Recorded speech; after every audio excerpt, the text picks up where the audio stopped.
नमस्कार बंधुरा आज के आबारो चले एसेছি রান্নাঘরে। আজকে আমি নিয়ে এসেছি রুই মাছ দিয়ে একটা সুন্দর মাছের ঝোল করব পুরো বাঙালি মতে। তো এখানে দেখুন মাছের জন্য নিয়েছি বেশ মোটা মোটা করে মাছের ঝোলের মতো আলু কেটেছি বড় বড়, আর এখানে নিয়েছি সিমগুলো ছোট ছোট বলে আমি গোটা গোটা নিয়েছি, আর এইভাবে মাঝখান থেকে দুটো করে ছুরির মাথা দিয়ে ফুটো করে দিয়েছি। আর এখানে নিয়েছি একটা বড় সাইজের টমেটো, আর এখানে নিয়েছি আমি আজকে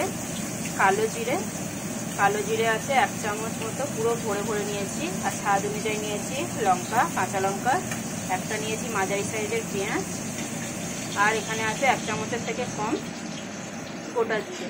পুরো রান্নাটা আজকে আমি বাটা মশলা দিয়ে করব।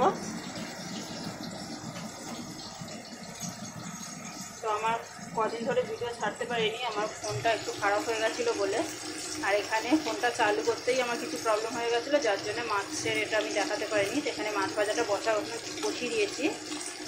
যতক্ষণে মাছ ভাজাটা হচ্ছে ততক্ষণে আমি মশলাটা বেটে নিই। মশলাটা অবশ্যই আমি শিলে বাটবো, তো চলুন দেখে নিচ্ছি পরে।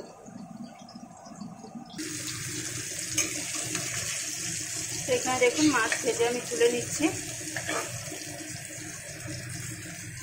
মাছটা আমার ভাজা হয়ে গেছে। এখন এই কড়াইতেই অল্প করে অল্প তেল আছে, আর তেল দিতে লাগবে না। এই তেলেই আমি শিম আলুটাকে বেশ সুন্দর করে ভেজে নেব।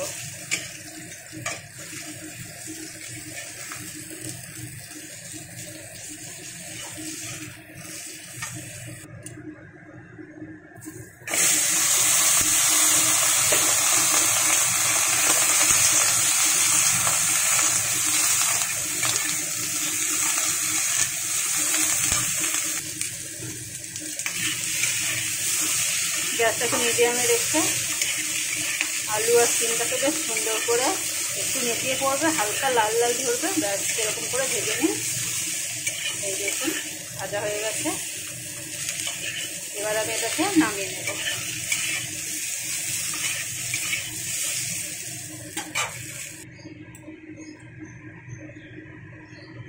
এখন ওই কড়াইতে আরও একটু সর্ষের তেল দিয়ে দিচ্ছি।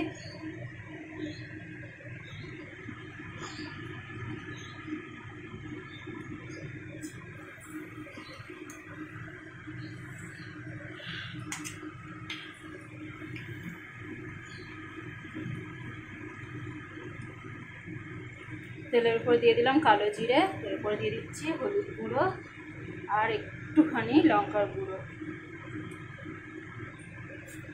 ব্যাস সেটাকে একটু নাড়াচাড়া করে এর মধ্যে এবার বেটে রাখা মশলাটা আমি দিয়ে দেবো। পুরোটাই কিন্তু আমার শিলে বাটলে কিন্তু খুব ভালো হয়, নয়তো অসুবিধা নেই, আপনারা মিক্সিতেও বেটে নিতে পারেন। এবার মশলাটাকে আমি একটু খুব সুন্দর করে নাড়াচাড়া করে কষিয়ে দেবো। গ্যাসটাকে একদম লোতে করে দিয়েছি। এবার মশলাটাকে খুব সুন্দর করে একটু কষিয়ে নেব। মশলাটা দেখুন কত সুন্দর করে কষিয়ে নিয়েছি। এখন এখানে দিয়ে দেবো টমেটোটাকে বেশ লম্বা লম্বা করে কেটে রেখেছি, আর 2 কাঁচা লঙ্কা। সাথে দিয়ে দিলাম একটুখানি জল দিয়ে এবার এটাকে আরও একটু নাড়াচাড়া করে কষিয়ে নেব। সামান্য একটু নাড়াচাড়া করে নেব।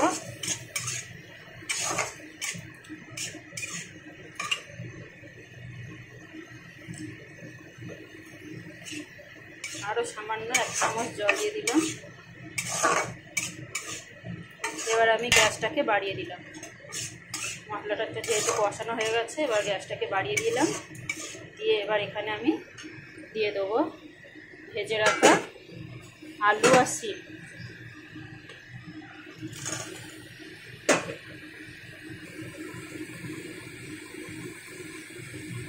এখন দিয়ে দেবো স্বাদ অনুযায়ী নুন,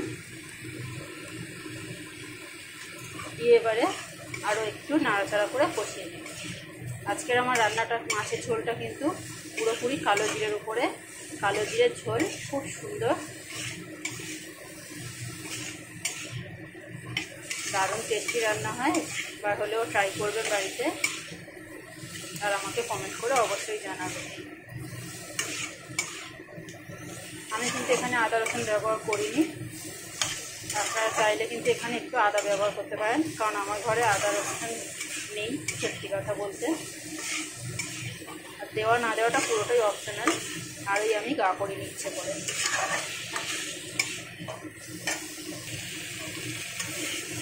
দেখুন আলু আর সিমটা মশলার সাথে দারুণভাবে কষিয়ে নিয়েছি, পুরো তেল ছেড়ে দিয়েছে মশলা থেকে।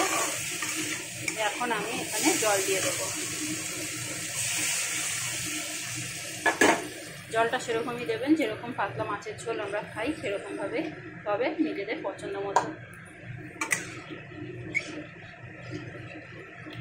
আমি এখানে বেশ পরিমাণ মতো জল দিয়েছি, এখানে ফুটতে ফুটতে তো আরও একটু টেনে যাবে, তাই বুঝে শুনে জলটা দেবেন। এখানে যেহেতু সব অর্ধেক করে সেদ্ধ করা সবজি, তাই এখানে আমি এবারে মাছটাও দিয়ে দেবো। মাছটা দেওয়ার পরে ঢাকা দিয়ে সেদ্ধ হতে দেবো।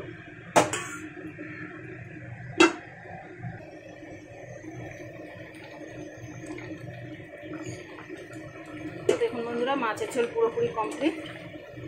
এখন আমি এখানে সামান্য একটু চিনি স্বাদ অনুযায়ী আর একটু গরম মশলা দিয়ে নামিয়ে নেব।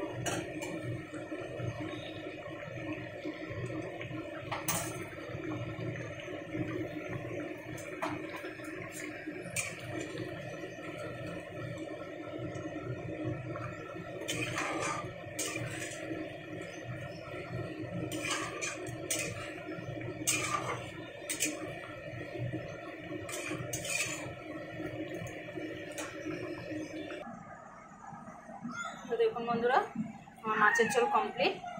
কালো জিরে দিয়ে মাছের ঝোল, একদম দারুণ কিন্তু স্মেল বেরিয়েছে। তো কেমন লাগলো অবশ্যই একটা লাইক কমেন্ট শেয়ার করে জানাবেন। আমার ভিডিওটা দেখার জন্য অবশ্যই আপনাদের ধন্যবাদ। আমার চ্যানেলটাকে সাবস্ক্রাইব করে আমার পাশে থাকবেন। তো থ্যাংক ইউ বন্ধুরা, টাটা।